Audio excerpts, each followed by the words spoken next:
चलिए, आवाज नहीं। आज देखिए, आज का जो टॉपिक था हमारा वो था साल्ट हाइड्रोलाइसिस या हाइड्रोलिसिस। साल्ट हाइड्रोलिसिस, ठीक है। साल्ट में आप जानते हो एक पॉजिटिव पार्ट होगा, दूसरा क्या होता है, नेगेटिव।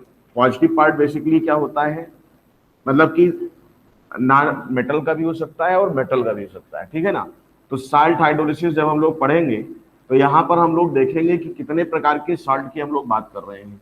तो साल्ट हाइड्रोलिसिस से पहले हम लोग देखेंगे टाइप्स ऑफ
आइए देखते हैं भाई टाइप्स ऑफ साल्ट में।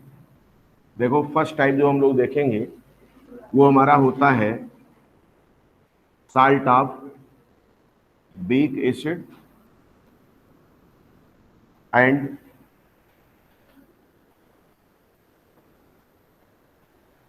स्ट्रांग बेस, एक कैटेगरी हो गया।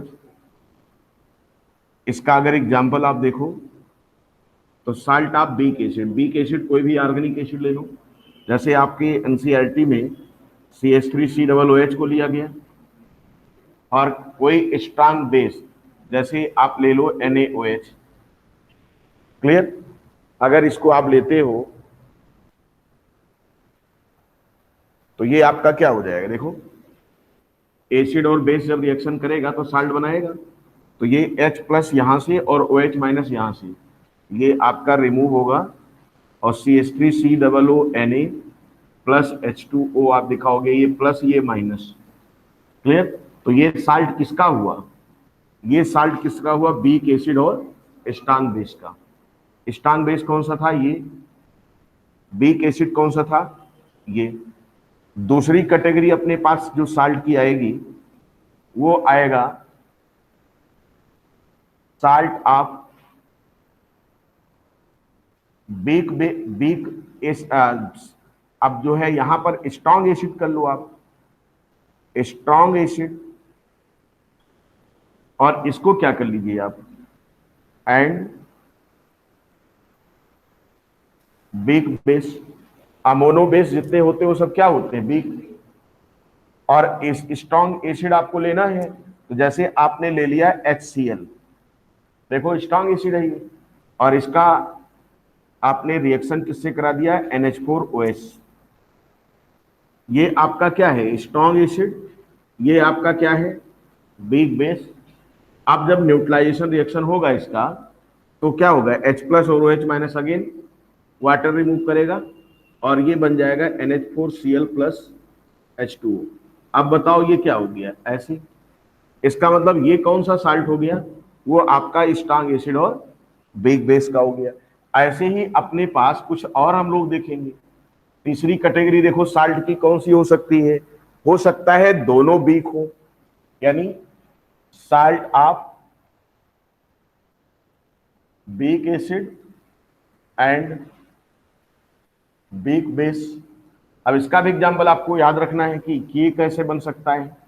जब ही देखो वीक एसिड कहाँ है तुम्हारे पास, ये है, और वीक बेस कौन सा है, अभी देखो ये तुम्हारे सामने है। सबसे बढ़िया एग्जांपल रेफरेंस क्या पकड़ लिया मैंने, हाँ जी सर स्क्रीन पॉज हो गई। क्या हो रही है, सर पॉज हो गई स्क्रीन। सर यार देखिए यहां से तो हैंग हो चल गया। रही है, सर पता नहीं सर, रुकिए सर, लीव करके ज्वाइन करते हैं। यहां से तो चल रही है, और लोगों बताओ। चल रही है सर, सही है। सही है, तुम अपना सही कई बार फिर कर लो, सही है सर। उधर से भी हो रहा है? देखो CH3COOH, ये आपका वीक एसिड प्लस यहां से हमने लिया NH4OH, ये आपका हो गया वीक बेस। अभी जब न्यूट्रलाइजेशन होगा तो अब ये साल्ट कौन सा बनाएगा, प्लस और माइनस। क्लियर? तो ये आपका साल्ट हो गया यहां पर। इसके बाद एक साल्ट हम और देखेंगे, यहां पर एक कैटेगरी और इसकी देखते हैं, वो हमारा क्या हो गया 4 नंबर में, क्या, salt of strong acid and strong base. Sajal अब दिख रहा है, इसका एग्जाम्पल क्या होगा? आपका HCl प्लस NaOH का रिएक्शन कराओ, क्या बन जाएगा? NaCl और प्लस क्या? H2O। ये बन गया। यानी अपने पास इतने प्रकार के साल्ट मिल सकते हैं, ठीक है? इनको आप कॉपी कर लो। अभी दिखाई दे रहा है भाई सेजल?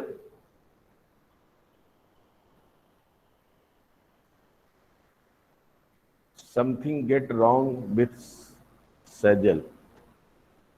अंश तुमको दिखाई दे रहा है भाई? सब कुछ चला तुम्हारे पे? Yes sir. इसका मतलब उसका सिस्टम थोड़ा सा हैंग किया है। यहां से वायरस तो नहीं चला गया वहां? हाँ क्या? ये असल में कल कुछ सेटिंग कर रहे थे, सेटिंग तो सही हो गई है, लेकिन अब इसका जो है एंटीवायरस जो पड़ा हुआ है उससे भी स्कैन मैंने किया है, लेकिन लगता है कि कोई फाइल अभी कहीं पर कोई गड़बड़ कर रहा है। ठीक है, तो ये आपने देख लिया कि टाइप से सबका हो गया। अब क्वेश्चन ये है कि अगर आप साल्ट को वाटर में डालते हो तो वहां पर क्या हो सकता है? ठीक है, क्योंकि हमें देखना क्या है? साल्ट हाइड्रोलाइसिस, इसे देखना है। ठीक है, आइए देखते हैं।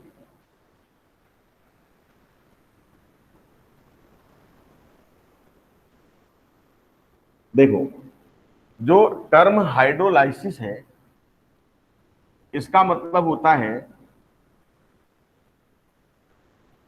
रिएक्शन टू या रिएक्शन विथ वाटर मॉलिक्यूल, यानी पानी के साथ रिएक्शन। और ये आपका डिफर करता है किससे? हाइड्रेशन से। तो यहां पर आप लिख लेंगे नोट करके,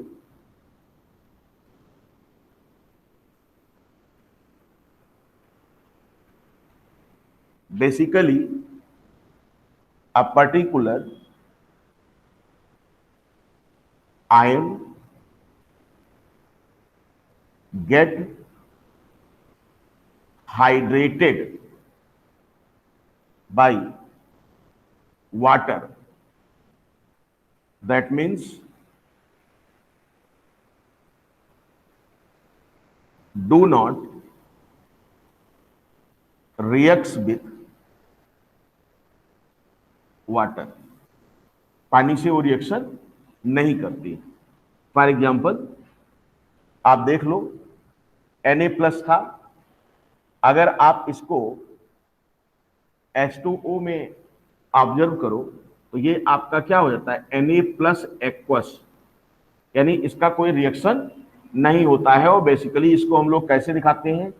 ये Na प्लस था और ये H2O, ये H2O, ये H2O, ये आपका आयन डाइपोल इंटरेक्शन से क्या कर लेता है अपने को? ऐसे देखो ये, और वाटर मॉलिक्यूल रिएक्ट नहीं करता, इसको हम लोग कहते हैं हाइड्रेटेड आयन। ठीक है ना? तो कहने का मतलब ये हुआ कि यहां तो हम बात कर रहे हैं किसकी? हाइड्रोलिसिस की, यानी पानी से रिएक्शन करना चाहिए। और यहां मैं दिखा रहा हूं कि अगर पॉजिटिव आयन कोई है या निगेटिव आयन कोई है और वो वाटर के अंदर जाता है तो वो पानी से रिएक्शन नहीं करता है, बल्कि वो क्या हो जाता है? हाइड्रेट हो जाता है। तो क्वेश्चन ये है कि अगर वो हाइड्रेट हो जा रहा है तो हाइड्रोलिसिस कैसे होगी फिर? तो यहां हम ये देखते हैं कि जो आयन आप वाटर के अंदर ऑब्जर्व कर रहे हो, क्या वो ऐसा तो नहीं कि बहुत रिएक्टिव आयन हो? अगर उसकी रिएक्टिविटी क्या होगी? बहुत ज्यादा होगी, तो वो रिएक्शन कर सकता है वाटर से। इसका मतलब ये हुआ कि हम ये देखेंगे कि जिस आयन की बात हम कर रहे हैं पानी के अंदर, वो पानी से रिएक्ट करता है या नहीं करता है। तो ये डिपेंड करेगा कि वो जो आयन है वो आपका स्टेबल आयन है या आपका अनस्टेबल आयन है। अगर वो स्टेबल आयन है तब तो उसका रिएक्शन पॉसिबल ही नहीं है, और अगर वो अनस्टेबल है, उसकी स्टेबिलिटी कुछ कम है, तो ऐसे में वो पानी से क्या कर जाएगा? वो रिएक्ट करके कुछ ना कुछ वहां प्रोड्यूस कर देगा, यानी रिएक्शन में पार्टिसिपेट कर जाएगा। तो यहां पर हम लोग बात करेंगे कि जब हम लोग साल्ट को वाटर में डालते हैं तो साल्ट आप जानते हो कि तुरंत ही क्या हो जाता है? पानी के अंदर डिसोसिएट हो जाएगा, पानी के अंदर डिसोसिएट हो जाएगा। अब उसके जो काउंटर आयन बने हैं वो पानी से रिएक्ट करते हैं कि नहीं करते हैं, ये डिपेंड करता है कि उस आयन की स्टेबिलिटी किस लेवल की है। इसका मतलब ये हुआ कि आप कह सकते हो कि since salt of any type get 100% ionized when, या आप कह लो dissociate into their counter ion,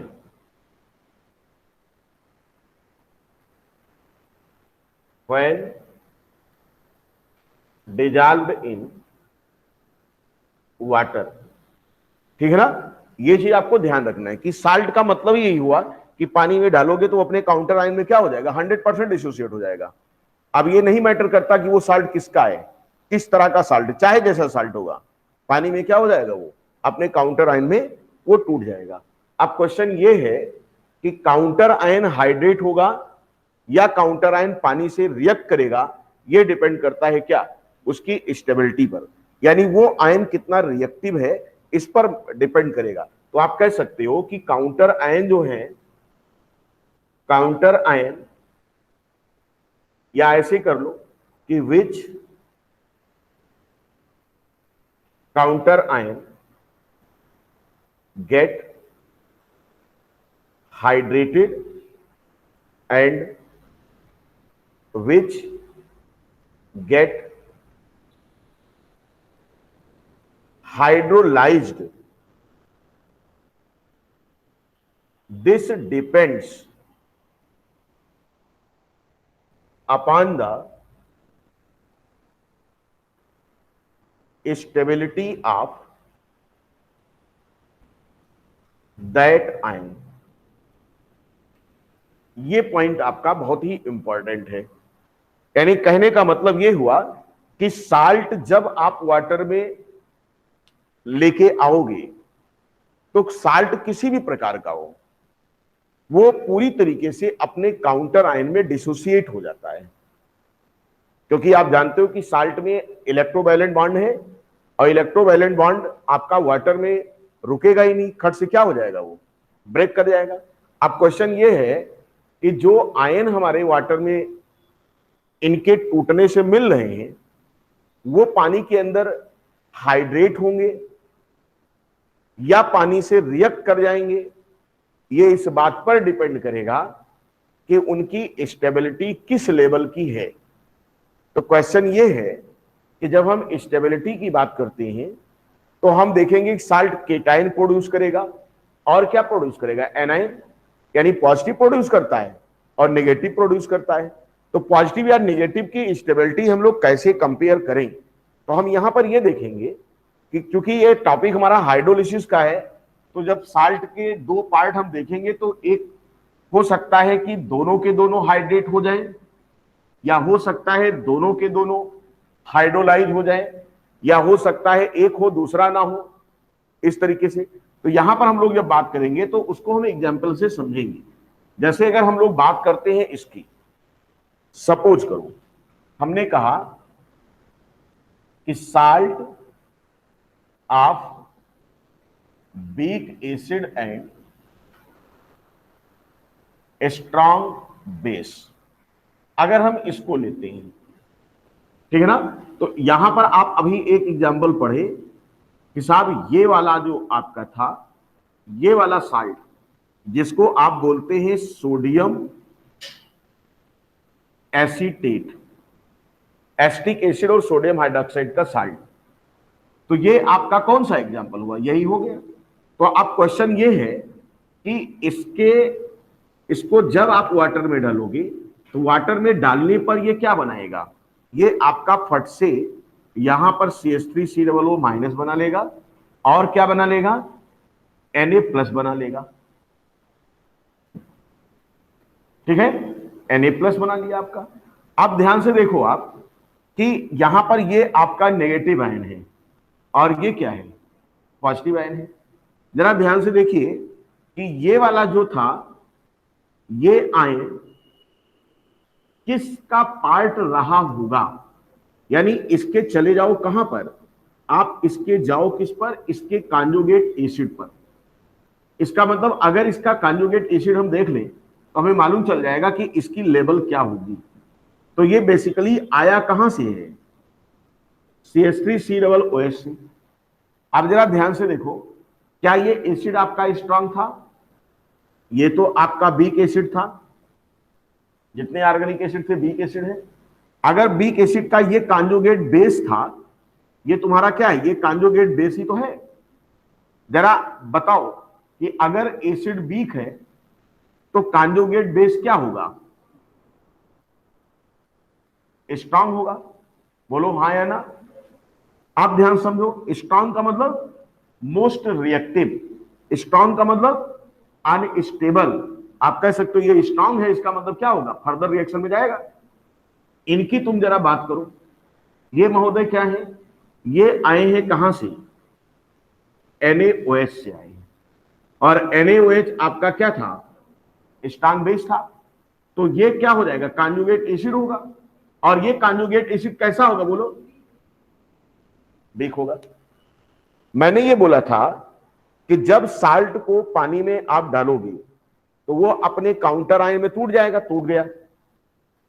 इस साल्ट को लिया, टूट गया। ये कौन सा साल्ट, पहली कैटेगरी का, वीक एसिड और स्ट्रांग बेस का। हमने कहा कि अब इन दोनों आयनों में से कौन पानी से रिएक्शन करेगा और कौन पानी में डूब मरेगा। ध्यान समझिएगा, पानी में डूब मरेगा यानी पानी के अंदर घिर जाएगा, वो घिरेगा जो कमजोर होगा, और वो पानी से लड़ बैठेगा जो क्या होगा। बस इतने पकड़ना था आपको। इसका मतलब अगर वीक एसिड और स्ट्रांग बेस का साल्ट है तो आप खट से पहले उसको तोड़ो और इनके काउंटर मतलब इनके कांजुगेट को पकड़ लो।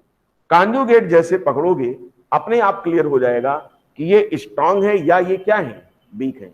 तो यहां पर अगर ये वीक है पानी में, तो ये पानी के अंदर क्या हो जाएगा, ये किस पर हो जाएगा, ये हाइड्रेट हो जाएगा, यानी इसका हो जाएगा हाइड्रेशन, यानी ये Na+ क्या हो जाएगा, H2O से घिर जाएगा। ये आपका H2O से घिर जाएगा आयन डाइपोल इंटरेक्शन में, और ये पूरा सेटअप जो आपका होगा वो Na+ एक्वस हो जाएगा। कोई दिक्कत। जरा इनकी बात कर लो, इन्होंने कहा साहब मैं तो स्ट्रांग हूं, मैं तो पानी के घेरे में नहीं रहूंगा, मैं तो इनसे रिएक्ट कर जाऊंगा क्योंकि मैं स्ट्रांग हूं, इनके घेरे में मैं अपने आप को क्यों फंसा महसूस करूं।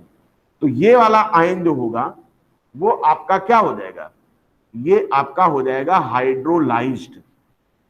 और हाइड्रोलाइज्ड इसका मतलब पानी से इसका क्या होगा, रिएक्शन। तो हमने क्या टॉपिक कौन सा है, साल्ट हाइड्रोलिसिस। साल्ट की हाइड्रोलिसिस देखनी है। तो अगर हम वीक एसिड और स्ट्रांग बेस का साल्ट लेते हैं तो वहां पर हाइड्रोलिसिस बेसिकली किसका होगा, हमारे इस एनायन पार्ट का। इसका मतलब अगर आप वीक एसिड और स्ट्रांग बेस लेते हो तो ये जो हाइड्रोलिसिस है ये हमारी कैसी हाइड्रोलिसिस कहलाएगी, इसका नाम हो जाएगा एनायनिक हाइड्रोलिसिस, यानी एनायनिक हाइड्रोलाइसिस। और अब ये पानी से रिएक्शन करके यहां समथिंग बनाएगा, वो क्या बनाएगा उसको हम आगे डिस्कस करने वाले हैं। यहां तक आप पकड़ो इसको फटाफट, यानी कौन सा आयन हाइड्रोलाइज करेगा कौन सा नहीं करेगा, ये आप इस तरीके से पहचानेंगे। जब साल्ट को पानी में डालेंगे तो आयन जो प्रोड्यूस होंगे यानी इनके जो काउंटर आयन है उनका कांजुगेट पकड़ लो, और कांजुगेट से पकड़ लोगे क्या कि ये स्ट्रांग है या ये क्या है, वीक है। जो वीक होगा वो पानी में डूब मरेगा यानी हाइड्रेट होगा, और जो स्ट्रांग होगा वो पानी से 2-4 हाथ करेगा यानी पानी से रिएक्ट करेगा, और रिएक्ट करके एक पर्टिकुलर सॉल्यूशन वहां तैयार करेगा जिसका हम लोग क्या करेंगे, पीएच भी कैलकुलेट करेंगे।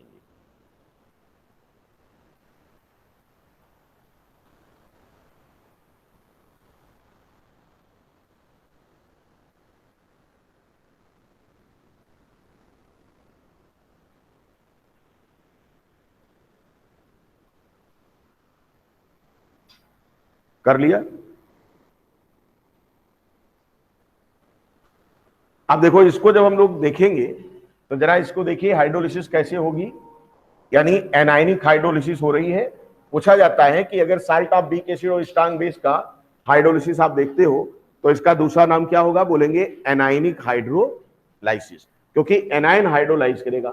अब जरा ध्यान से देखो, आप एनायन तुम्हारा ये है और ये H2O है, क्लियर। यहां पर मैंने ये बोला कि अब ये एक इक्विलिब्रिया रिप्रेजेंट करेगा CH3COOH और प्लस क्या बना लेगा, ये OH माइनस, क्या बनाया, OH माइनस प्रोड्यूस हो रहा है, क्लियर। जरा ध्यान से समझे इसको। आप जानते हो कि ये तुम्हारा क्या है, यानी जब आपने CH3COONA को वाटर के अंदर डाला तो वाटर में बेसिकली कौन सी इक्विलिब्रिया आपको दिख रही है, ये वाली दिख रही है। इसका मतलब इसके जो एनायन थे वो हाइड्रोलाइज कर गए, और हाइड्रोलिसिस जब इनकी हुई तो हमारे उस सॉल्यूशन में क्या बन गया है, ये बन गया और ये बन गया। आपने कहा साहब ये तो बीक एसिड है और OH माइनस बन गया, इसका मतलब क्या हो गया, इसका डिसोसिएशन ना के बराबर यानी बहुत कम होगा। तो अब इस मीडियम में एक्सेस में कौन दिख रहा होगा, इसका मतलब यह होगा कि जो पीएच था हमारा, न्यूट्रल वाटर की बात करते तो 7 पीएच आता, कितना पीएच आता, 7 पीएच आता। लेकिन अभी यहां पर क्या स्थिति बन रही है हमारी, यहां पर ये 7 से क्या हो जाएगा, ज्यादा हो जाएगा, 7 से ज्यादा होगा। यानी आप कह सकते हो कि यहां पर अगर हम लोग बात करें कि एट t=0 पर इसकी बात करें तो मैंने कहा मान लो कि ये C0 रहा हो कंसंट्रेशन साल्ट का, ये बेसिकली क्या है, कंसंट्रेशन ऑफ साल्ट, यानी C0 जो है यहां लिख सकते हो कंसंट्रेशन ऑफ साल्ट, क्योंकि उसी से तो आया है ये, और ये एक्सेस है, क्या है ये एक्सेस। उस समय क्या होगा, T पर 0 पर 0 एट T जब बात करोगे तो इक्विलिब्रियम जब आई होगी तो मान लो यहां से C0 माइनस C0H, H क्या है, डिग्री ऑफ हाइड्रोलाइसिस, तो ये क्या बना होगा यहां C0H C0H। हमने कहा इसको एक्टिव मास में कन्वर्ट करो, V से क्या करो आप, डिवीजन मारो। अब इस पर आप देखोगे जब तो आपको मिलेगा KH, हाइड्रोलिसिस कांस्टेंट, और हाइड्रोलिसिस कांस्टेंट यहां पर आपका आ जाएगा, देखो इसको आप लिखेंगे CH3COOH, आप ये लिखना आप तक सीख चुके हैं अच्छे से, और अपान यहां पर क्या हो जाएगा, बोलो CH3COO माइनस। कोई दिक्कत आई क्या, इस तरीके से हो गया। अब यहां पर मैंने ये बोला कि भैया KH इनकी वैल्यू रख दो आप, C0H C0H बाई B, इसका मतलब C0 square into H square by B square upon क्या होगा यहां से C0, आप कॉमन ले लो और 1 माइनस क्या हो जाएगा यहां 1 माइनस H अपान क्या V से ये कैंसिल हो गया। देखो बिल्कुल आप आराम से इसका कर सकते हो, तो KH हो जाएगा C0 से इसका स्क्वायर भी ले जा सकते हो, तो ये तुम्हारा हो गया C0H स्क्वायर बाई क्या B इंटू क्या 1 माइनस H है। हाँ तो क्या चीज, अरे C0 इनिशियल मोल है यार, आप मोल जब लेते हो तो क्या लेते हो, कंसंट्रेशन का मतलब क्या समझते हो, ये इनिशियल कंसंट्रेशन था इसका। अभी मोलरिटी का मतलब क्या होता है, आप मोल लेके चलते हो ना वहां से, नहीं समझ पाए आप। 1m का मतलब क्या हुआ, कि जब भी इसका साल्ट का कंसंट्रेशन आपने कहा एट टी इक्वल टू 0 पर, हम ये किस पर लेके चल रहे हैं? फिर कंफ्यूज हो गए। ओस्टवाल डाइल्यूशन लॉ में अभी पढ़े हो, ओस्टवाल डाइल्यूशन लॉ में यहां जब लेके चलते थे, ये मोलर में जो लेके चलते हो आप, वो क्या मान चलते हैं कि इसका इतना मोल 1 लीटर में, आप समझे? और अब हम यहां पर क्या लेके चल रहे हैं? आप हम यहां पर क्या लेके चल रहे हैं?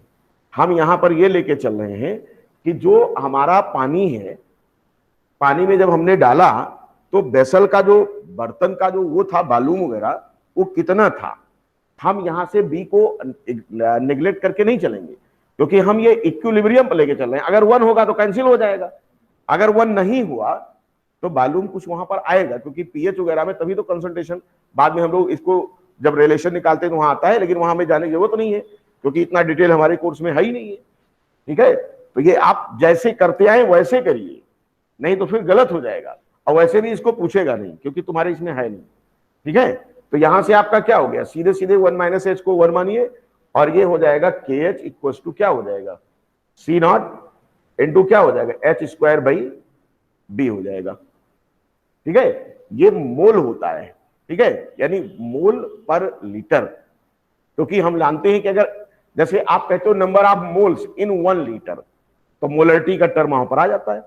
ठीक है, साल्ट का कंसंट्रेशन इनिशियल बता दिया, लेकिन जब हमने किसी बर्तन में ले करके ये इक्विलिब्रिया क्लोज कंटेनर में इसको जो ऑब्जर्व किया, तो क्लोज कंटेनर में हमने क्या मालूम रखा है, हम उससे इसके इस मोल को डिवाइड जब तक नहीं करेंगे तब तक हमें एक्टिव मास नहीं मिलने वाला है।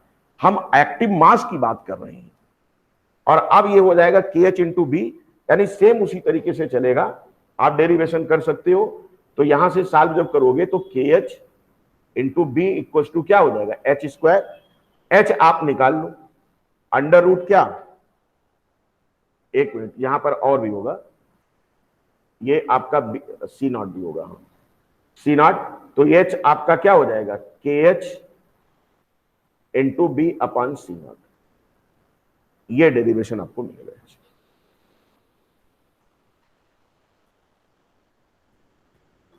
ठीक है, यानी आपका जो H है, डिग्री ऑफ हाइड्रोलिसिस, वो आपका यहां से आएगा। हालांकि ये आपसे पूछेगा नहीं, क्योंकि अपने सिलेबस में नहीं है।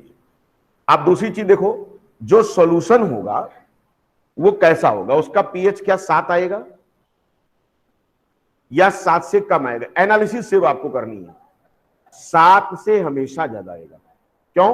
क्योंकि मीडियम में ये बना है जो कि वीक एसिड है, ये इसका डिसोसिएशन फर्दर ना के बराबर, और ये क्या है, OH ऑलरेडी प्रोड्यूस हो रहा है, इसीलिए OH की वजह से यहां पर क्या हो जाएगा, पीएच बढ़ जाएगा। यानी आप कह सकते हो कि यहां पर जो पीएच आएगा ऑलवेज ग्रेटर देन 7, बस इतना केवल आपको करना है, बाकी कुछ नहीं करना है।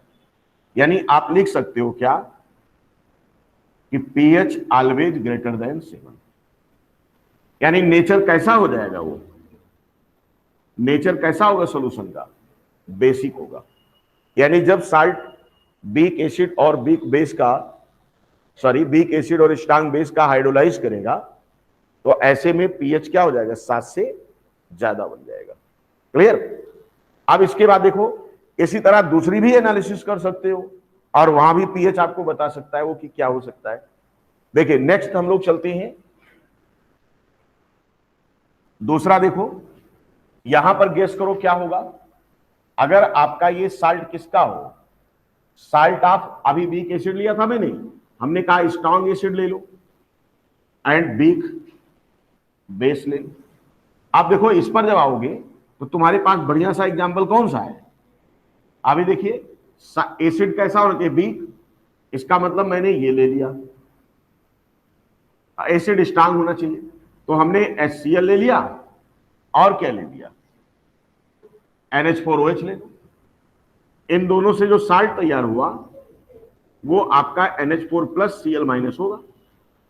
जैसे इसको आप पानी में डालोगे, यानी डिजॉल्व करोगे, डिजॉल्व इन वाटर, सॉल्यूशन बनाना चाहते हैं, क्या हो जाएगा, खट से अपने काउंटर आयन में देखो क्या क्या दिया, ये NH4 प्लस और क्या देगा, Cl-, यानी यहां से ये आया और ये आया। अब तुम्हें पता करना है कि इन दोनों आयनों में से कौन सा वाटर से रिएक्ट करेगा और कौन पानी के अंदर डूब मरेगा। तो फिर से देखो, ये देखो कहां से आया है, NH4OH से। ये क्या था आपका, तो ये क्या होगा बोलो, ये बिग बेस था। बिग बेस का जो कॉन्जुगेट पार्ट है, बेस का कॉन्जुगेट क्या होता है, एसिड। ये आपका क्या है, स्ट्रॉन्ग एसिड है। इनकी बात करो, ये कहां से आए हैं, HCl से। HCl आपका स्ट्रॉन्ग एसिड था, ये कॉन्जुगेट बेस होगा। कैसा होगा ये होगा वीक बेस। अब बताओ कौन पानी से रिएक्ट कर जाएगा, जो स्ट्रॉन्ग होगा। इसका मतलब ये क्या होगा, हाइड्रोलाइज। इस हाइड्रोलिसिस को हम लोग क्या बोलेंगे, कैटायनिक हाइड्रोलिसिस। ध्यान समझो, कैटायन हाइड्रोलाइज किया और ये कहां जा रहे हैं, हाइड्रेटेड। यानी इसका क्या हो रहा है, हाइड्रेशन हो रहा है, हाइड्रेशन। और ये क्या बना दिया, Cl- एक्वस। लेकिन रिएक्ट कौन किया, ये क्या होगा, वही होगा जो यहां देखा आपने। कुछ नहीं करना है, अगेन जो सॉल्यूशन में इक्विलिब्रिया हमारी आने जा रही है, वहां से फिर आप कर सकते हो। अब देखो इसका चूंकि डिटेल हमको नहीं देखना है, नहीं तो डेरिवेशन भी हम कराते। ये आपका हो गया NH4 प्लस, और प्लस क्या हो गया, H2O। इक्विलिब्रिया जब आएगी तो यहां क्या मिलेगा, NH4OH, और प्लस क्या बन जाएगा बताओ। अब तो ये तुम्हारा बिग बेस है, अब बताओ ये मिल गया आपको, इक्विलिब्रियम पर ये मिलेगा। और बिग बेस है, इसका मतलब इसकी फर्दर डिसोसिएशन आसान नहीं है। तो बताओ सॉल्यूशन में क्या एक्सेस हो रहा है, H+ बढ़ रहा है ना, और H+ अगर बढ़ रहा है तो इस साल्ट के हाइड्रोलिसिस पर जो तैयार होगा मीडियम, सॉल्यूशन बन के तैयार होगा, उसका पीएच कैसा होगा। देखो, नॉट डिसोसिएट फर्दर। तो ऐसे में H+ मीडियम में क्या हो रहा है, बढ़ रहा है, बढ़ रहा है। तो बढ़ रहा है तो पीएच यहां पर हमेशा पानी के न्यूट्रल पीएच से क्या हो जाएगा, ये कम हो जाएगा। यानी कैसा सॉल्यूशन मिलेगा हमको, एसिडिक मिलेगा। कैसा मिलेगा, एसिडिक मिल जाएगा। बात क्लियर हो गई। तो ये चीज आपने देख लिया। आपसे क्या पूछा कि आप साल्ट, स्ट्रॉन्ग एसिड और बिग बेस का लीजिए और उसमें बताइए कि कौन सी हाइड्रोलिसिस होगी। तो आप बताएंगे कैटायनिक हाइड्रोलिसिस बोलेंगे इसको। पीएच क्या हो जाएगा मीडियम का, हमेशा 7 से ज्यादा कम आएगा। डिग्री ऑफ हाइड्रोलिसिस वगैरह भी निकाल सकते हो यहां से आपका, ठीक है। इसके बाद नेक्स्ट देखो,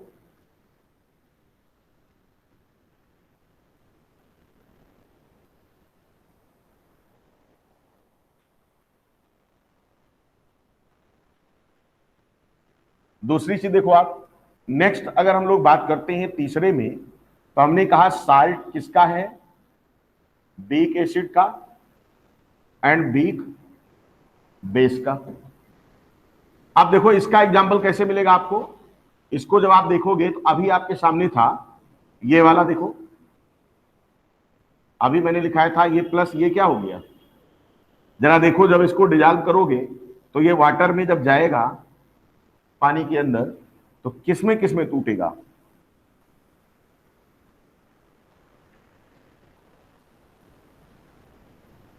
यही बनाएगा। अब जरा देखो ये कहां से आया है, क्या है ये, तो ये क्या होगा, ये कहां से आया, ये क्या था, तो ये क्या होगा। देखो भैया, ये हो स्ट्रांग, ये हो स्ट्रांग। अब पानी में कोई डूब नहीं मरेगा, इसका मतलब ये भी क्या होगा, हाइड्रोलिसिस इसका भी होगा और इसकी भी क्या होगी, हाइड्रोलिसिस। इसका मतलब यहां पर केटायन और एनायन दोनों क्या करेंगे, हाइड्रोलाइज करेंगे। यानी यहां पर दोनों की हाइड्रोलिसिस होगी। यानी आप कह सकते हो कि ये आपका जो इक्विलिब्रिया यहां पर रिप्रेजेंट होगी वो हमारा ऐसे होगा।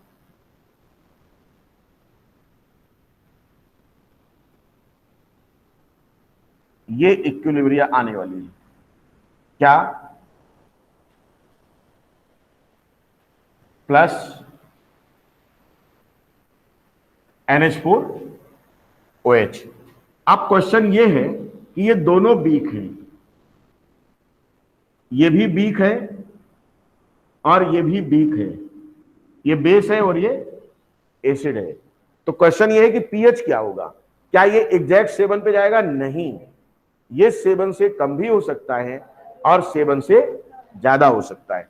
तो ऐसे केस में जो पीएच है वो आपका 7 plus half pKa minus pK, के इसका और के भी इसका।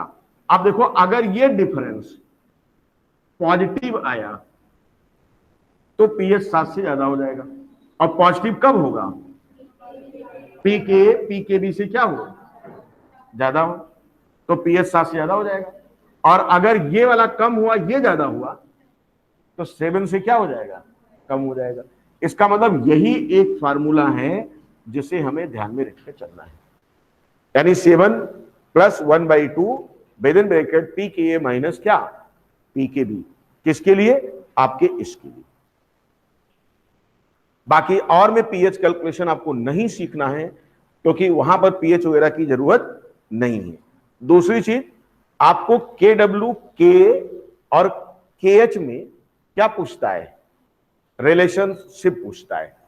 हालांकि वो भी एनसीईआरटी में नहीं है, फिर भी वो रिलेशन केवल आप ध्यान रखिएगा, अभी जो यहां पर हम लोग करा देंगे।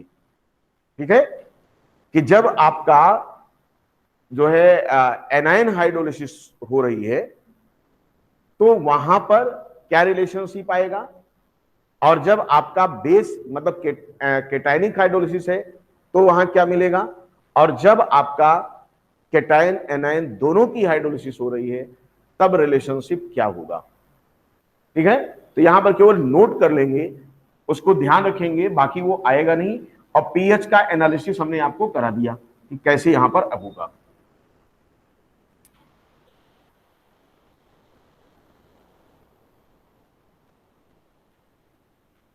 देखो, सम इंपॉर्टेंट रिलेशनशिप। देखिए, हाइड्रोलिसिस के बाद जो वीक है उसी के डिसोसिएशन का रिलेशन हम KW और KH से देखेंगे, क्योंकि डिसोसिएशन कांस्टेंट किसके लिए देखते हो? जो वीक हो। तो बताओ, जब आपका पहला साल्ट लिया था तो वहां वीक कौन था? एसिड, CH3COOH बनाया था। तो क्या लेंगे हम लोग? Ka। तो अगर पहली कैटेगरी में हम देखें तो हमें मिल सकता है क्या? KH इक्वल्स टू क्या लिखेंगे? दिस। ये रिलेशनशिप किसके लिए है?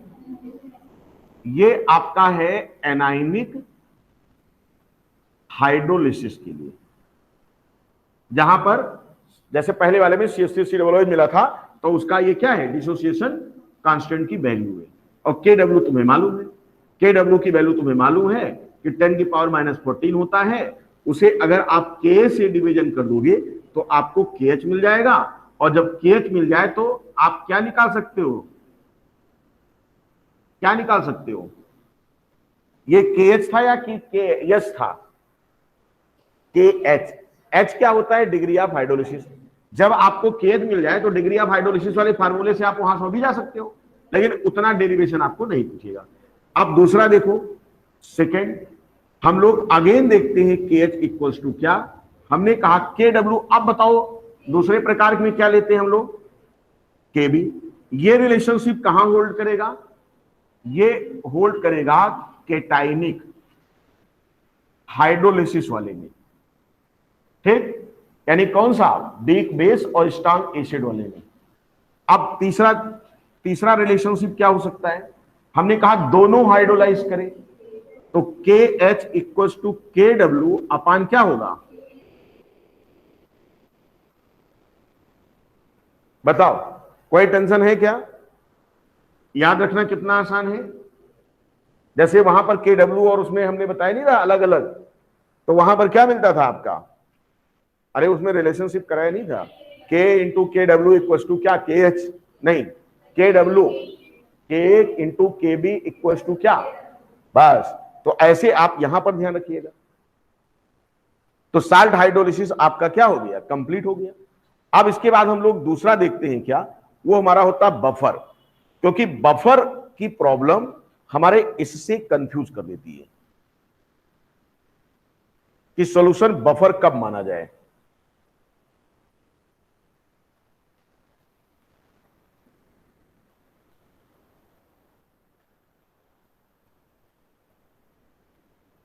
तो पीएच वगैरह की एनालिसिस हो गई आपको। पीएच हमेशा 7 से क्या होगा, कम। कब, जब वो आपका कौन सा साल्ट हो, कौन सा साल्ट हो जहां पर H प्लस प्रोड्यूस हो रहा हो। पीएच 7 से ज्यादा होगा कब, जब OH माइनस प्रोड्यूस हो रहा हो। पीएच आपका 7 से ज्यादा भी हो सकता है, कम भी हो सकता है। ये किसके लिए, जब दोनों प्रकार की हाइड्रोलिसिस चल रही हो, तब यहां पर ये देखेंगे कि इसकी वैल्यू क्या है। क्लियर। तो ये सारे रिलेशन हमारे पास जो है समाप्त हो जाते हैं। और अब हम लोग पढ़ेंगे क्या, वो हमारा है buffer solution.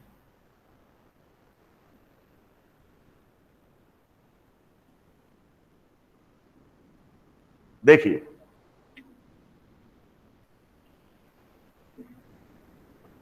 Buffer solution, buffer solution मतलब क्या होता है, देखिए ऐसा सॉल्यूशन जो स्मॉल अमाउंट में एसिड या बेस मिलाने पर अपने पीएच चेंज का विरोध करे। इसका मतलब कि ऐसा सॉल्यूशन जिसका पीएच क्या रहे, एक लिमिट तक फिक्स रहे, यानी वो बदले ना। यानी इसको ऐसे याद रखो, जैसे हम लोग रहीमदास का दोहा पढ़ते थे, चंदन बिस व्यापत नहीं, लिपटे राहत भुजंग। यानी जो सज्जन प्रकृति के लोग हैं वो अपनी सज्जनता को नहीं छोड़ते, चाहे जितने लोग उस पर प्रहार करते रहें। इसका मतलब वो कूल है तो कूल है, लेकिन कब, एक लिमिट तक। उसके बाद क्या हो जाता है, उसके बाद इंसान क्या हो जाता है, इंसान भी जो सज्जन पुरुष है वो भी क्या हो जाएगा, खतरनाक साबित हो जाएगा। इसलिए कहते नहीं कि परेशान मत करो, उतना ही परेशान को जितना मैं टॉलरेट कर सकूं। यानी यहां पर हम लोग पढ़ रहे हैं क्या, लॉ ऑफ टॉलरेंस। याद करो, बायोलॉजी पढ़ते हो, Salford law of tolerance. Ecology में पढ़ते नहीं है, इकोलॉजी में, कि हर एक ऑर्गेनिज्म अपने एनवायरमेंट में होने वाले चेंज को मिनिमम और मैक्सिमम इन दोनों के बीच में अपने को रजिस्ट करता है। कहीं साहब चलो अच्छा खाना नहीं है, खाना घटता गया घटता गया घटता गया, कहीं ना कहीं अगर आधी रोटी भी रहेगी तो हम जी जाएंगे। अब देखो ये मिनिमम हो गया। अब उसके बाद क्या हुआ, रोटी बढ़ती गई बढ़ती गई बढ़ती गई बढ़ती गई। कहीं साहब अब इससे ज्यादा कर दोगे तो पूरी रोटी चारों तरफ भर जाएगी तो हम कहां रहेंगे। इसका मतलब क्या हो गया कि लॉ ऑफ टॉलरेंस जो था वो क्या करता है, मिनिमम और मैक्सिमम के बीच का ऑप्टिमम रेंज बताता है। तो इस नियम को बताया था सेल्फोर्ड ने, यानी अतिका भला न बरसना, अतिकी भली न धूप। यानी ना तो बहुत ज्यादा धूप हो और ना बहुत ज्यादा बरसात हो, तभी हम आराम से रहते हैं। अदरवाइज फिर हमारा जो अबंडेंस है वो क्या हो जाएगा, वो घट जाएगा। आप समझे, इसको बताया था किसने, सेल्फोर्ड लॉ। यानी सेल्फोर्ड महोदय थे, उन्होंने बोला था सेल्फोर्ड लॉ ऑफ टॉलरेंस। वैसे ही यहां पर ये कह रहा है, ये बफर अगर नाम जुड़ा है, जैसे हमारा ब्लड भी क्या है, एक बफर है। क्यों, क्योंकि इसने कहा कि इंसान तू थोड़ा सा चाहे एसिड पी ले और चाहे थोड़ा सा बेस पी ले, लेकिन तेरे ब्लड के पीएच पर कोई असर नहीं आएगा। तो हमने कहा कब तक, कहीं साहब लिटिल लिटिल अगर लेंगे तो। और अगर मान लीजिए कि आप पता लगा पहुंच के आपने कहा कि साहब सर बताए थे कि ब्लड क्या है, ब्लड एक बफर सॉल्यूशन है, चलते हैं आज H2SO4 कंसंट्रेट लेकर के पी लेते हैं, देखते हैं क्या है। तो भैया जब तू एसिड ही पी लोगे तो क्या हो जाएगा? हाँ, तो आप अंदर से बिल्कुल गलते चले जाओगे, जैसे डालोगे तुरंत ही फिनिश। ठीक है, तो ब्लड आपका क्या करेगा? नहीं बचा पाएगा। इसीलिए बोला जा रहा है कि बफर सॉल्यूशन एक रेंज तक अपने पीएच को क्या रखता है? कांस्टेंट बनाए रखता है, उसी को हम लोग बफर सॉल्यूशन कहते हैं। और ब्लड भी हमारा एक प्रकार का क्या है? बफर है। पीएच कितना होता है उसका? 7.4। ठीक है, हमारे सेल के अंदर का पीएच कैसे होता है?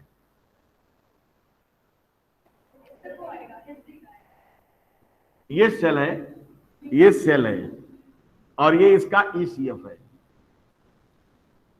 ठीक, सेल के बाहर का फ्लूइड, यहां का पीएच क्या होगा? आपने कहा 7.4। अंदर का पीएच कैसी हुई? अंदर का पीएच कैसे होगा? सेल के अंदर का पीएच कभी आपने सोचा कि सेल के अंदर का पीएच क्या होगा? सेल के अकॉर्डिंग वेरी करता ना। कितना बढ़िया पढ़ते हो तुम लोग। हाँ, स्टमक की सेल क्या होगी? एसिडिक होगी, और ब्रेन की सेल बेसिक होगी ना। यानी अगर इस कोई बकरा खाता है, उसका ब्रेन खाए तो उसको खट्टा खट्टा लगेगा, और अगर पैर वाला आइटम खाएगा तो मीठा मीठा लगेगा, तीखा तीखा लगेगा। क्या गजब का कंसेप्ट है आपका, कितना बढ़िया कंसेप्ट लगाते हैं ना। हाँ, बताओ भाई, न्यूट्रल, इसका पीएच न्यूट्रल। अरे बेवकूफ, आपको सीधा सीधा बोलो कि जो इसका जो साइटोप्लाज्म है, साइटोप्लाज्म मतलब सेल ऑर्गेनल के बाहर का मटेरियल, इसका पीएच अभी भी क्या होता है? लेकिन इसके organelle to organelle pH vary करता है। क्यों? क्योंकि ऑर्गेनल टू ऑर्गेनल अगर पीएच वेरी ना करे तो अलग अलग प्रकार के एंजाइम जो अलग अलग स्थान पे हैं वर्क कैसे करेंगे? आपने कहा साहब लाइसोसोम यहां बैठा हुआ है, लाइसोसोम में तो एसिडिक पीएच है। क्यों? क्योंकि वहां हाइड्रोलेजेज है, वर्क करना है उनको। इसी प्रकार से आपने बोला क्या कि हमारे एंडोप्लाज्मिक रेटिकुलम का पीएच क्या होगा? वो भी अलग होगा। तो यहां पर ध्यान रखना है आपको कि पीएच क्या होता है। पीएच हमारे ईसीएफ का फिक्स है, हमारे साइटोप्लाज्म का भी लगभग नियर अबाउट यही होता है, लेकिन प्लस माइनस थोड़ा कम होता ही, लेकिन अभी स्लाइटली अल्कलाइन ही होता है। यानी जो साइटोप्लाज्म हमारा वहां स्लाइटली अल्कलाइन पीएच ही होता है, लेकिन अलग अलग ऑर्गेनल में अलग अलग पीएच हो जाता है। क्लियर? और अलग अलग पीएच मेंटेन कैसे होगा बताओ? इसी तालाब में साइटोप्लाज्म में लाइसोसोम बैठा हुआ है, और लाइसोसोम के अंदर का पीएच एसिडिक हो गया। ये कैसे पॉसिबल है? एसिडिक पीएच कैसे हो गया वहां का? इसका मतलब वहां H+ बढ़ा होगा, और H+ बढ़ा कैसे? इसका मतलब उसकी मेम्ब्रेन पर कुछ हो रहा है। क्या हो रहा है? H+ अंदर जा रहा होगा यहां से, और H+ यहां से जा रहा होगा, तो यहां पर बेसिक कर दे रहा होगा बाहर, और अंदर क्या कर दे रहा होगा? एसिडिक। इसका मतलब लाइसोसोम की मेम्ब्रेन पर क्या बैठा होगा? कोई प्रोटॉन पंप काम कर रहा है, क्योंकि ऐसे नहीं होता, वहां पर प्रोटॉन पंप बैठा हुआ है। अगर प्रोटॉन पंप गड़बड़ हो जाए लाइसोसोम की मेम्ब्रेन का, तो लाइसोसोम के अंदर का पीएच क्या हो जाएगा? डिस्टर्ब हो जाएगा। और लाइसोसोम के अंदर का पीएच अगर डिस्टर्ब हुआ तो वहां सारे एंजाइम क्या हो जाएंगे? काम करना बंद कर देंगे, और काम करना बंद कर देंगे तो लाइसोसोम हमारी सेल का क्या है? Suicidal bag. क्या काम करता है? सेल के अंदर कुछ भी गड़बड़ सड़बड़ होगा वो सब मेंटेन करने का काम करता है, और अगर जरूरत पड़ी तो पूरी सेल को भी खत्म कर सकता है वो। समझे? तो इसका मतलब लाइसोसोम की मेम्ब्रेन पर एक प्रोटॉन पंप बैठा हुआ है जो साइटोप्लाज्म से H+ को खींच खींच करके इनके अंदर भेज देता है, जिससे क्या हो जाए? जिससे यहाँ के एंजाइम काम करना शुरू करें। इसीलिए ध्यान रखना, एक पढ़ते हैं आप जर्ल पढ़ते हो, GERL, Golgi body, endoplasmic reticulum, lysosome.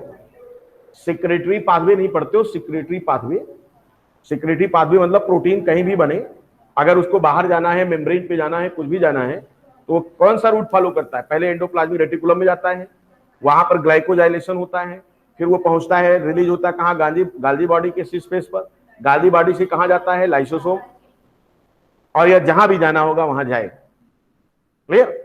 तो इसको क्या बोलते हैं? को ट्रांसलेशनल मॉडिफिकेशन, यानी साथ साथ बन भी रहा है, मॉडिफिकेशन भी चल रहा है। तो यहां पर पीएच का बहुत बड़ा रोल होता है। हमारा बायोलॉजी पढ़ाने का मकसद नहीं, आपको पीएच समझाना है कि पीएच का बहुत बड़ा रोल होता है। और हमारे बॉडी के अंदर हर एक लेवल पर पीएच को क्या किया गया है? मेंटेन किया गया है। चाहे वो पंप लगा करके, जैसे कहते नहीं कि अगर यहां पर ये नहीं जा सकता तो पंप लगाई दो, क्योंकि आप जानते हो कि जो मेम्ब्रेन है, हमारी सेल की जो मेम्ब्रेन है, उसमें हाइड्रोफोबिसिटी बहुत ज्यादा होती है। क्यों हाइड्रोफोबिसिटी ज्यादा है? क्योंकि आप करते हो लिपिड कंटेंट बहुत ज्यादा होता है, और लिपिड कंटेंट या लिपिड राफ्ट से पार होकर के कोई आयन अंदर चला जाए, इट इज इम्पॉसिबल। इसका मतलब क्या है कि अगर आयन है तो उसको चैनल चाहिए। अगर चैनल नहीं मिला तो वो दीवार को क्रॉस करके जा ही नहीं पाएगा, क्योंकि वो कैसा है? वो पोलर है, और polar molecule non polar setup को क्रॉस करके अंदर कैसे जाएगा? तो इसीलिए मेम्ब्रेन पर क्या लगा होता है? या तो चैनल होगा और या तो कैरियर लगे होंगे। तो यहां पर लाइसोसोम की मेम्ब्रेन पर क्या बैठा होता है? प्रोटॉन पंप, जो कि एक प्रकार का क्या है? H+ को पंप करने का काम करता है। साइटोप्लाज्म से H+ को खींच करके कहां लेके आता है? लाइसोसोम में, जिससे पीएच क्या हो जाता है? घट जाता है। तो ये ध्यान रखिएगा, जो 7.4 की बात करते हो वो आपके ECF यानी ब्लड का पीएच है, सेल के बाहर का। सेल के अंदर जब आओगे तो थोड़ा सा पीएच इक्वल तो नहीं कह सकते, लेकिन थोड़ा सा लगभग अप्रोच कर जाता है। और जब सेल टू सेल के अंदर चलते हैं तो अलग अलग ऑर्गेनेल में अलग अलग पीएच होता है, क्योंकि अलग अलग पीएच पर अलग अलग तरह से एंजाइम काम करता है। आप समझ में आए आपको? इसीलिए ध्यान रखिए कि जो हमारा बफर है वो हर जगह मेंटेन हो रहा है, लेकिन वो अब पर्टिकुलर पीएच को बनाए रखने के लिए। आइए हम इस पर आते हैं। फिर से मैंने क्या बोला कि पीएच इस सॉल्यूशन का कुछ लेवल तक क्या रहता है? मेंटेन रखता है, और उसके बाद अगर आपने उसके साथ छेड़छाड़ किया तो पीएच बदल सकता है। तो हमने कहा कि इसकी डेफिनेशन कैसे निकाली जाए, तो आप ये बताएंगे कि ऐसा सॉल्यूशन जिस पर अगर भुजंग लिपटे रहे, भुजंग मतलब वही अभी जो बताया, जो कहानी बताया था, तो भुजंग भुजंग मत समझिएगा, हम लोग यहां पर टेक्निकल लैंग्वेज में लिखते हैं क्या? That solution which oppose the change of pH when we add a small amount of acid or base. बस यहीं पर कर दो, आप समझ गए क्या? दैट सॉल्यूशन, कोई भी सॉल्यूशन हो सकता है, विच अपोज द, जो अपोज करे किसका? Change of pH when we add small amount of acid और बेस। क्लियर? अब क्वेश्चन ये है कि इसके टाइप्स क्या होंगे, बफर सॉल्यूशन के टाइप्स क्या हो सकते हैं। तो टाइप्स में जब आओगे तो दो प्रकार का बफर अपने पास मिलने वाला है। वो क्या होगा? आप बोलेंगे एसिड बफर, और आप बोलेंगे बेसिक बफर।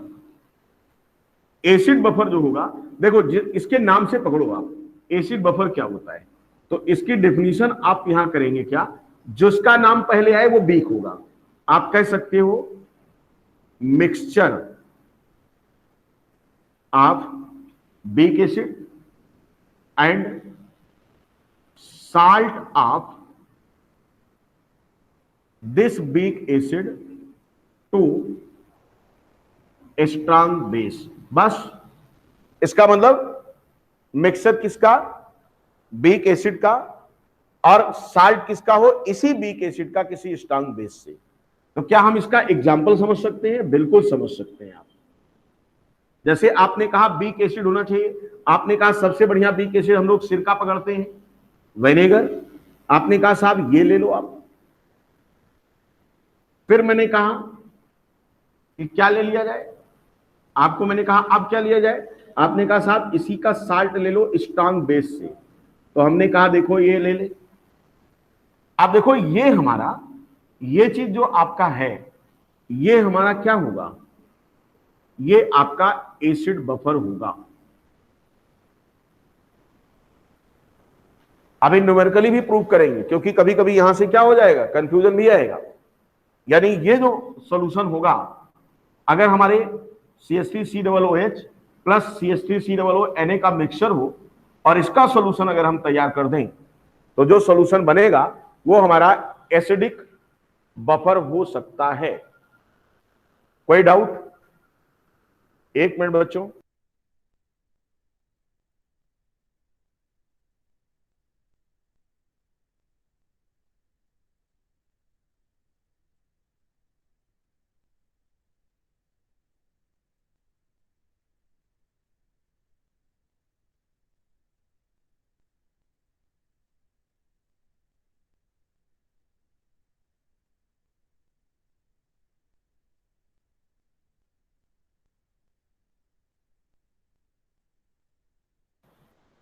देखो, तो इस तरीके से ये आपका हो गया। अब देखो समझाने के लिए तो हम समझा ले जाएंगे, अभी जब न्यूमेरिकल पे चलेंगे तो वहां हमें बात करनी है। देखो, अगर हम बात करते हैं नंबर 2, तो दूसरा मैंने कहा भैया बेसिक बफर हो सकता है ये। आप देखो ध्यान से, बेसिक यानी क्या होना चाहिए, बेस कैसा होना चाहिए, बिग। यानी अब देखो इसकी डिफिनेशन क्या है, मिक्सचर। किसका mixture, mixture of big base and salt of, बताओ, this big base to strong acid. क्या इसका एग्जांपल हम लोग लिख सकते हैं? बिल्कुल लिख सकते हैं। आप कैसे? अभी देखिए आपको पढ़ाया था, यहां पर कोई एग्जांपल लो इसका। आप देखिए NH4OH तुम्हारा क्या हो गया, ये आपका बिग बेस है। इसका साल्ट किसी स्ट्रॉन्ग एसिड से सजेस्ट करो, NH4Cl, HCl से बना है, तो ये साल्ट हो गया। अब ये चीज जो तुम्हारा तैयार हो रहा है सॉल्यूशन में, ये आपका क्या रिप्रेजेंट करेगा, बेसिक बफर। क्लियर? कोई दिक्कत?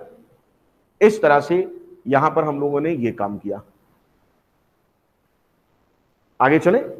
आप देखो दो प्रकार के हमारे बफर हो गए।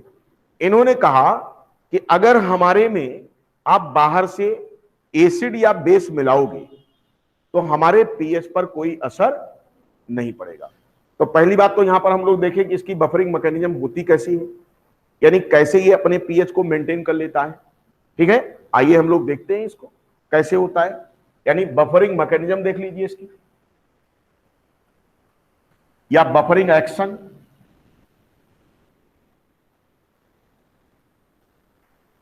बफरिंग एक्शन देखो, पहला हम देखते हैं एसिड बफर का कि कैसे होता है। यहां मैं मिटा दे रहा हूं इसको।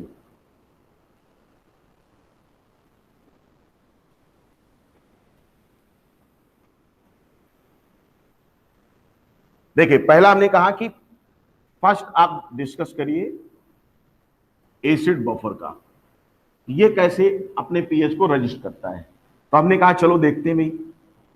आपने कहा साहब ये चीज है और आपने ये लिया है। अगर हमने इनका सॉल्यूशन बनाया तो आप जानते हो साल्ट तो 100%, ये क्या होगा, 100% डिसोसिएट नहीं करेगा। तो इसका मतलब क्या हो गया, आपको वहां पर ये मिलने वाला है, ये वाली इक्विलिब्रियम मिलेगी। बोलो हाँ या ना। और यहां पर जो साल्ट था वो आपका क्या हो जाएगा, ये देखिए, ये आपका 100% खत्म, ये 100% खत्म नहीं होगा। इसका मतलब ये सॉल्यूशन में इक्विलिब्रिया हमारी इसकी आएगी, और अगर इसकी इक्विलिब्रिया आएगी तो इसके लिए क्या हम यहां पर Ka निकाल सकते हैं? बोलो हाँ या ना। Ka निकाल सकते हैं आप। तो Ka जब निकालोगे तो ये तुम्हारा क्या हो जाएगा,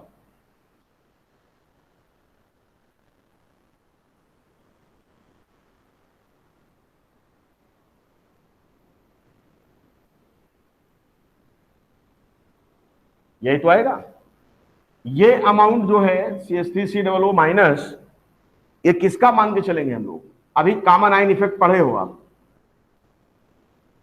किसी भी वीक सिस्टम यानी वीक कंपाउंड के सॉल्यूशन में अगर आप उसी के समान आयन प्रोड्यूस करने वाला कोई स्ट्रॉन्ग डालो, क्योंकि साल्ट सबके सब क्या स्ट्रॉन्ग माने जाते हैं, तो आप जानते हो कि इसका डिसोसिएशन कम हो जाता है, यही तो कहते हो।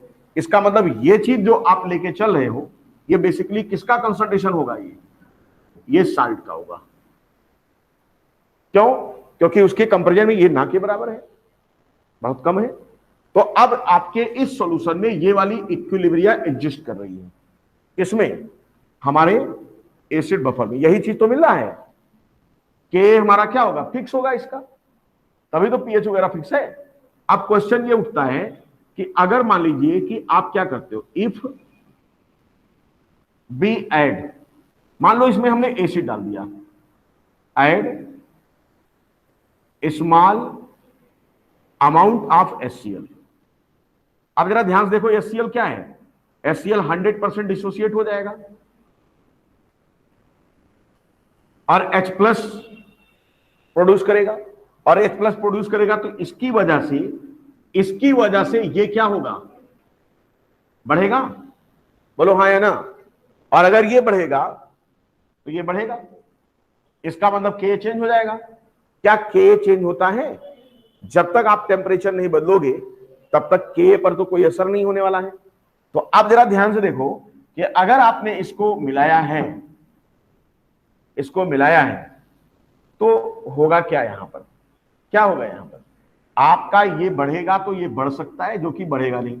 तो इसको कांस्टेंट बनाए रखने के लिए क्या बढ़ाना पड़ेगा मुझको, कॉमन आयन इफेक्ट। तो by means of common ion effect इसका डिसोसिएशन क्या हो जाएगा, और घट जाएगा, पहले ही घटा था और घट जाएगा, और पीएच अभी भी क्या रहेगा, कांस्टेंट बने रहेगा। इसका मतलब ये होगा कि आप देखो यहां पर आप लिख सकते हो टू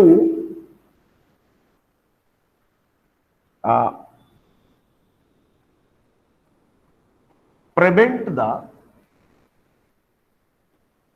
effect of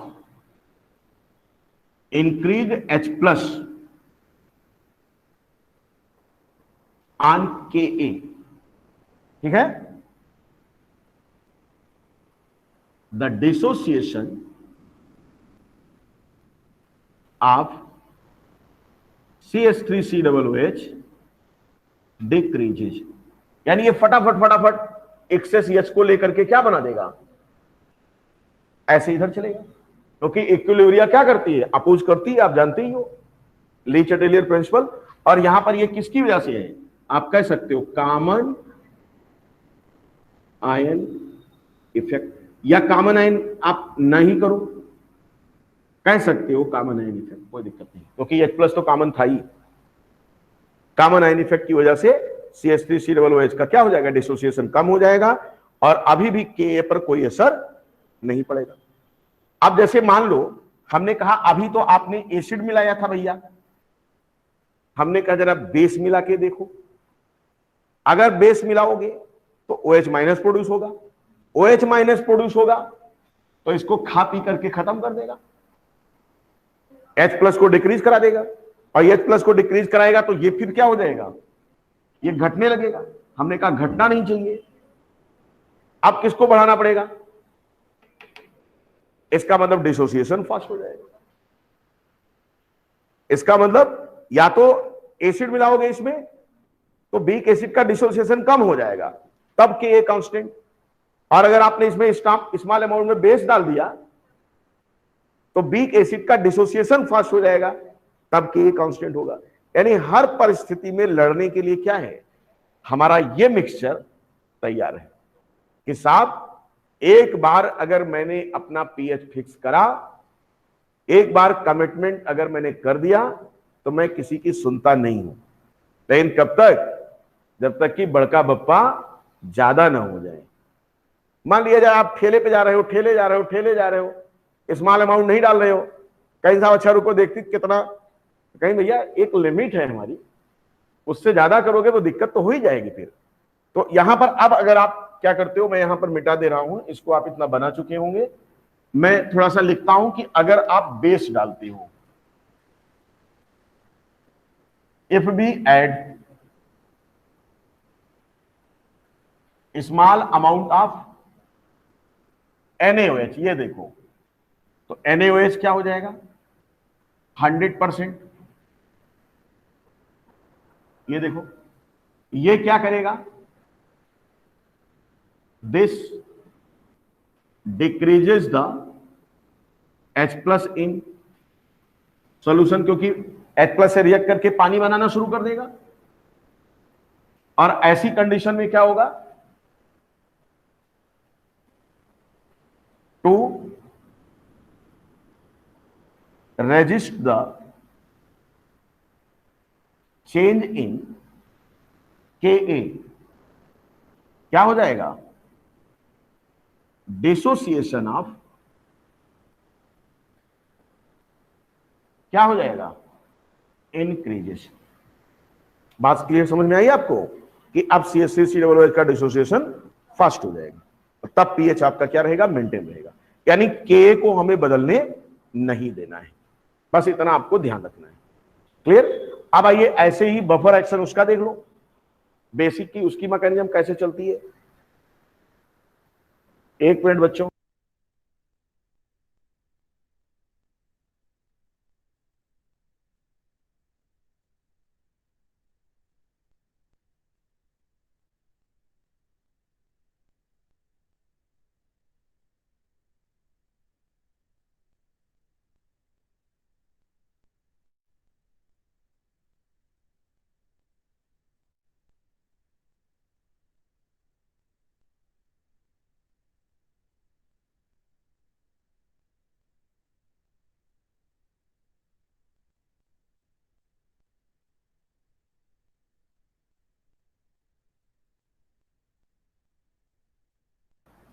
हाँ बच्चों, ये समझ में आ गया आपको कि कैसे कैसे ये अपने को बचाएगा।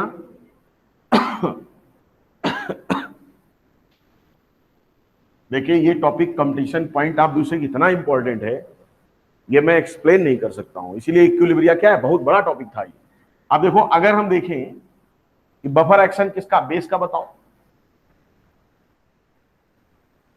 अगर आप बेसिक बफर लेके चलते हो तो देखो बेसिक बफर में अभी मैंने बोला बेक और क्या, ये हो गया, ये साल्ट है, ये बेस है, ये बेक है।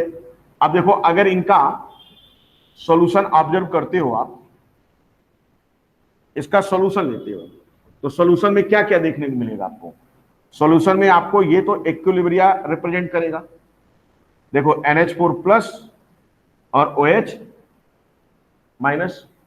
और जो NH4Cl था ये 100% क्या हो जाएगा, फिनिश, बोलो हाँ या ना, खत्म।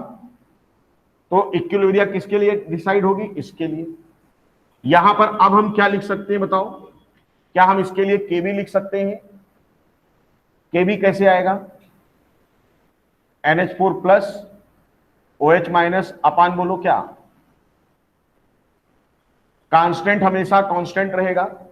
हमने कहा पहली कंडीशन ऐड HCl, अगर HCl ऐड करते हो तो क्या बनाएगा, ये बताओ क्या करेगा, OH को डिक्रीज कराएगा, यानी decrease the H+, sorry OH-, उसको न्यूट्रलाइज कर देगा। Hence to prevent the change in Kb, क्योंकि Kb तो बदलेगा नहीं, क्या होना चाहिए, ये बढ़ना चाहिए, और ये बढ़ना चाहिए, इसका मतलब क्या, डिसोसिएशन ऑफ NH4OH, क्या, देखो कितना बढ़िया है, आपने देख लिया 2 लाइन के अंदर। आप देखो इसके बाद अगला क्या ऐड करा दें, आप बेस ऐड करा के देख लो। अगर आपने क्या किया, ऐड NaOH, इनको डाल के देखो क्या होगा। NaOH भी 100% क्या बनाएंगे, अब बताओ OH माइनस किसको करेगा, ये देखो इंक्रीज करेगा। और ऐसा इफेक्ट ना आए, क्या करेंगे आप, to prevent the change in Kb, क्या होगा अब बताओ, डिसोसिएशन ऑफ NH4OH क्या होगा। कितना बढ़िया, देखो समझ में आया आपको, नहीं समझ में आया, समझ में आया तो अच्छी बात है, नहीं समझ में आया तो और अच्छी बात है। क्यों नहीं, देखा आपने कि NaOH मिलाने पर OH बढ़ेगा, OH बढ़ेगा तो ये बढ़ जाएगा, और बढ़ने नहीं देना है, तो बढ़ने नहीं देना है तो इसको बढ़ा दो, नीचे वाला। और नीचे वाला कब बढ़ेगा, जब इसका डिसोसिएशन घट जाए। एसिड डालोगे तो उसको घटा देगा, इसको घटा देगा तो ये घट जाएगा, घटने नहीं देना है। तो क्या होना चाहिए, इसको घटा दो। और ये कब घटेगा, जब इसका क्या हो जाए, ठीक है।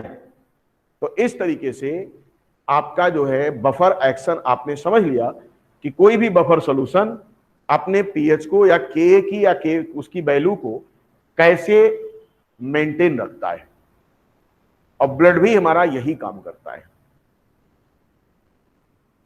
इसीलिए आपने सुना होगा बफर गोदाम। बफर गोदाम क्यों बोलते हैं, कहते हैं साहब सरकार ने बफर गोदाम बना दिया है, कोई टेंशन नहीं है, आप जो है आप 12 मास ये वाली फसल ले सकते हो। जैसे आप कहते हो, आप बताओ पहले का समय जब होता था तो हम लोग टमाटर कब खाते थे, जाड़े के मौसम में। जाड़ा जब आता था तो हम लोग अपने बचपन में तो देखे ही नहीं होंगे, हम लोग अपने बचपन की बात करें अगर, यानी कब की, 1983-84 की बात, यानी 1988 में मैं 4th क्लास में था। 1988 में 4th क्लास में मैं पढ़ रहा था, और उस समय हम लोग टमाटर तब पाते थे देखने को जब भयंकर ठंडक होने लगती थी। गर्मियों में या और सीजन में टमाटर नहीं आता था। आज की स्थिति क्या है, बायोलॉजी ने नाक में दम कर दिया सबके, क्या बना लिया, ऐसा टमाटर प्रोड्यूस कर दिया जेके चमड़ा का है मोटी खाल।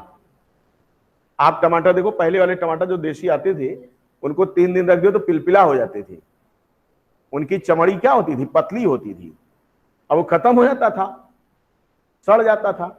आज का टमाटर खरीद के लेके आओ, 15 दिन फ्रिज में रखे रहो, 20 दिन कुछ नहीं होगा। वो तो अभी भी आता है देसी वाला, और उसका टेस्ट क्या होता, थोड़ा सा बढ़िया होता था, बहुत टेस्ट होता था। तो वो टमाटर कब मिलता था हमको, वो टमाटर हमको ठंडियों में मिलता था, और बाकी समय में टमाटर देखने को नहीं मिलता था। आज क्या स्थिति है, मोटी चमड़ी वाला टमाटर आ गया, हाइब्रिड का जमाना, एवरीथिंग इज हाइब्रिड। हम लोग खाना खाते हैं हाइब्रिड क्रॉप और सोचते हैं कि जिएंगे 100 साल। हाउ इट इज पॉसिबल, बिना मौसम की चीजों को भी हम लोग खा रहे हैं। क्यों खा रहे हैं, क्योंकि एक तो हाइब्रिड बनाया गया, दूसरा क्या हो गया, हमारी सरकारों ने क्या किया, बफर गोदाम डेवलप कर दिया। बफर गोदाम में जो कुछ रखा जाएगा वो जैसा रखा जाएगा वैसे बना रहेगा। कोल्ड स्टोर जैसे है, कोल्ड स्टोर देखो वो भी एक प्रकार का गोदाम ही है, और उससे थोड़ा हाई लेवल पे ला करके इनको सबको कर दिया गया। कहीं साहब प्रिजर्व, कहीं साहब अब मार्केट में टमाटर नहीं था, कहीं लो टमाटर आ गया और आप खा रहे हैं, आप 12 महीने आप टमाटर का स्वाद ले रहे हैं। जिसको केवल ठंडक में खाना चाहिए उसको आप केवल 12 महीने खा रहे हो। तो निश्चित तौर पर ये क्या है, ये साइंस ने हमारे नेचर से क्या किया है, छेड़छाड़ किया है। और नेचर से जब छेड़छाड़ होता है तो आप जानते हो कि नेचर अपने आप को काउंटर बैलेंस करती है, और अगर वो बैलेंस करती है तो एक फुलझड़ी छोड़ देगी। जो क्या होगा, नेचुरल फोर्स ने सबको सबसाइड कर दिया। कहा साहब बहुत बढ़ गए हो, अच्छा रुको बताते हैं क्या है, कोरोना छोड़ दी, नेचर ने क्या किया, कोरोना को जनरेट कर दिया। और हम लोग लाख कोशिश कर रहे हैं, जितने बुढ़े हुए थे ढंग चला जाते हैं, कुछ जवान भी जा रहे हैं उसी में। कोरोना क्या है, कोरोना कुछ नहीं है, ये आपके नेचर का एक फोर्स है, और वो फोर्स नेचर को बैलेंस करने के लिए रेडी है। और जब उसमें जो रजिस्ट करेगा, जो बफर होगा वो बचेगा, और जो बफर नहीं होगा वो क्या हो जाएगा, वो सफर हो जाएगा। जो बफर नहीं वो सफर हो जाएगा, सफर पे निकल लेगा, यानी कह देगा भगवान मैं आ रहा हूं, इस पृथ्वी पर मेरे रहने लायक जगह नहीं है। तो या तो पूरी पृथ्वी को बफर कर दिया जाए, हाउ इट इज पॉसिबल। तो इसीलिए देखिए केमिस्ट्री क्या है, केमिस्ट्री इज एवरीवेयर, जहां भी देखोगे वहां केमिस्ट्री तुमको नजर आएगी। इसीलिए मैं कहता हूं कि आप जहां भी याद करेंगे मेरा चेहरा दिखेगा। याद करिए, देखिए किताब पढ़ने बैठेंगे मेरा चेहरा दिखेगा, क्योंकि मैं इतना वास्तव में खूबसूरत हूं कि आप मुझे भूल नहीं पाते हो, है कि नहीं। आप 24 घंटे आपकी निगाहों में सिर्फ मैं बसा रहता हूं, आप मानिए ना मानिए, लेकिन आपको इसे मानना पड़ेगा। जितनी जल्दी आप मान लेंगे उतनी जल्दी केमिस्ट्री आपको आने लगेगी, ठीक है। तो ये चीज समझ में आ गया सबको, बफर का कहानी। बफर में कोई दिक्कत अब, तो बफर गोदाम का मतलब यही होता है कि जो चीजें वहां पर रखी जाएंगी, जैसे देखो अभी कोविड का चल रहा था, इन्होंने कहा कि इसको प्रिजर्व कैसे करेंगे। कहीं साहब अच्छा रुको, एके सर ने बफर वाला सिस्टम बताया था, बड़ी बड़ी फ्रिज बड़ा बड़ा सिस्टम लगा करके रख दिया। कहीं साहब तुम कहते हो माइनस पे, हम माइनस चले जाएंगे। किसको बुलाएंगे, एके सर को बुलाएंगे और फिजिक्स वाले 2-3 लोगों को बुलाएंगे, वो सब सेट कर देंगे। फिजिक्स वाले टेम्परेचर वगैरह सेट करेंगे और एके सर बफर वाली कंडीशन मेंटेन कर देंगे। बस क्या होगा, सब प्रेजेंट रहेगा, कोई टेंशन ही नहीं है। तो हम लोग क्या कर रहे हैं बताओ, नेचर के साथ हम लोग इतना छेड़छाड़ कर रहे हैं कि नेचर करे क्या, बेचारी परेशान है, वो नेचर परेशान हो चुकी है। वो कह रही है क्या कि मानवों सुधर जाओ, और नहीं एक दिन आ रहा है, वो समय दूर नहीं है क्या कि तुम्हारा तख्ता पलट कर देंगे। वो कह रही है चले गए तो डायनासोर, तुम कौन हो, इत्ते इत्ते से हो, और उत्ते उत्ते से मैंने खत्म किए हैं। तो हम लोग क्या हैं, हम लोग परमात्मा की सबसे एडवांस कृति हैं, और हमारा अस्तित्व तभी तक है जब तक हमारे में वेरिएशन है। जिस दिन मेरा वेरिएशन बंद हुआ, हम क्या हो जाएंगे। जैसे एक क्वेश्चन बहुत इंपॉर्टेंट पूछा जाता है कि पृथ्वी पर ह्यूमन की जो स्पीसीज है वो पाई जा रही लगातार, उसका कारण क्या है। तो उसका ऑप्शन आता है कि इसके जीनोम में वेरिएशन चलता जा रहा है, नेचर ने अपने को चेंज किया, उससे लड़ने के लिए हमने अपना चेंज कर दिया। कहीं साहब तुम एक कदम चलोगे, मैं 2 कदम चल रहा, कैसे मुझे तुम छोड़ के जाओगे तो बड़ा पछताओगे। यानी नेचर हमें छोड़ ही नहीं पा रही। लेकिन अगर वेरिएशन हमारे में चेंज हो गया, जैसे वैक्सीन लगा के इस समय हम लोग क्या कर रहे हैं बताओ, वैक्सीनेशन चल रहा है, हम अपने बॉडी में चेंज ही तो लाना चाह रहे हैं। और वो चेंज कैसे, कहीं साहब डायरेक्ट कोरोना अगर अंदर आया और चेंज होगा तो हम मर भी सकते हैं। कहीं साहब कोरोना का हीट किल्ड, या इस प्रकार से ले लो जो थोड़ा सा कम प्रभावशाली हो, उसका वैक्सीन लगा दो, बॉडी के अंदर क्या होगा, चेंज होगा। और चेंज होगा तो वो चेंज लेकर के फिर हम मार्केट में दौड़ेंगे और कहेंगे कोरोना कहां हो, आओ। अब कोरोना जब हमारे शरीर में आएगा तो उससे लड़ने के लिए पहले से ही डिफेंस तैयार है, तुरंत ही खटाखट क्या हो जाएगा, उसको खत्म कर दिया जाएगा। जो जवान है उनका इम्यूनाइजेशन अपने आप हो गया नेचर में। क्योंकि आप क्या विश्वास करते हो कि इतने लेवल पर अगर कोरोना का संक्रमण हुआ तो आप बचे हैं क्या? जी नहीं, आप भी नहीं बचे हो, कोई नहीं बचा है। सबको इन्फेक्शन कम बेसिक सबको हुआ। जिसका इम्यून सिस्टम बढ़िया था उसके बॉडी में इम्यूनाइजेशन बढ़ा है, उसने रजिस्ट किया अपने आप को। सरकार चाहती है कि आप और रजिस्ट कर लो, इसीलिए वैक्सीन ठेल रही है। अदरवाइज जो अब तक बचा है इसका मतलब उसका इम्यून सिस्टम क्या कर चुका है, रजिस्ट कर चुका है। और जिसने रजिस्ट नहीं किया वो अब तक कब का ढनक चुके हैं, वो जा चुका है। और अगर हम हैं तो हम हैं, यानी हमारे बॉडी पर उसका असर थोड़ा सा कम हुआ है, क्योंकि सबको अटैक हुआ। हमारे परिवार में तो कोई बचा ही नहीं जिसको अटैक ना हुआ हो इसका। लेकिन नेचर ने क्या कहा कि इस परिवार के सारे बंदों को बचा के चलो। क्यों? क्योंकि अभी आगे केमिस्ट्री कौन पढ़ाएगा, बायोलॉजी कौन पढ़ाएगा, फिजिक्स कौन पढ़ाएगा, तो इनको रखो। इसलिए हमारे पर कोरोना कोई असर नहीं कर पाया। अब ये थोड़ी ना है कि मैं जाकर के कोरोना से डायरेक्ट भिड़ जाऊं कि रुको कहां हो आओ लड़के देख लें। नहीं, उससे हम भी बचने की कोशिश करेंगे, लेकिन कोशिश कुछ नहीं होती जब तक आप इन्वायरमेंट के साथ लड़ोगे नहीं, तब तक आप चलोगे नहीं। जो लड़ेगा नहीं वो पिटेगा। आप समझ जाओ, लड़ना तो पड़ेगा ही पड़ेगा। इसीलिए वैक्सीन चाहे लगे, जैसे गवर्नमेंट ने क्या कहा, बूढ़ों को पहले लगाओ, क्यों नहीं कहीं बच्चों को लगा दो या जवानों को लगा दो पहले, क्योंकि वो जान रही कि हमारे इंडिया के जितने जवान थे वो सब कोरोना से 2-2 4 हाथ कर चुके हैं, वो लड़ चुके हैं, और जिनके बॉडी में कुछ एबनॉर्मलिटी थी वो यहां से जा चुके हैं। और अब जो बचे हैं कुछ बुढ़ो देसी घी खा करके बचे हैं। जैसे हमारे ताऊ जी को ले लो, 85 साल उम्र है, चल रहे हैं। उनको कोरोना देख करके आता, कहता भैया नहीं तुम कहना ले जाओ, कोई अटैक ही नहीं। इसका मतलब नेचुरल इम्यूनिटी है। ठीक है, तो बफर के लिए देखो मैंने कितनी बातें आपको सुनाई, जिससे आपको बफर कम से कम जीवन में ना भूले। अब यहां पर हम लोग एक समीकरण पढ़ते हैं, हेंडरसन का समीकरण, लेकिन उसका भी डेरिवेशन अभी आप उब जाएंगे, इसीलिए मैं आज आपको यहां पर छोड़ देता हूं। और जब मंडे को हम लोग मिलेंगे तो बस मंडे के दिन में आपका ये टॉपिक समाप्त हो जाएगा। यानी सॉल्वेबिलिटी इक्विलिब्रिया है थोड़ा सा, और इसका जो है हेंडरसन का इक्वेशन, वही करा दें, काम खत्म आपका। चलो बच्चों, सब लोग वैक्सीन लगवाओ भाई, भारत सरकार की मुहिम को आगे बढ़ाओ। मिलते हैं यस सर। हाँ मंडे की क्लास में। ओके, टेक केयर, जय corona. Okay sir. Thank you sir.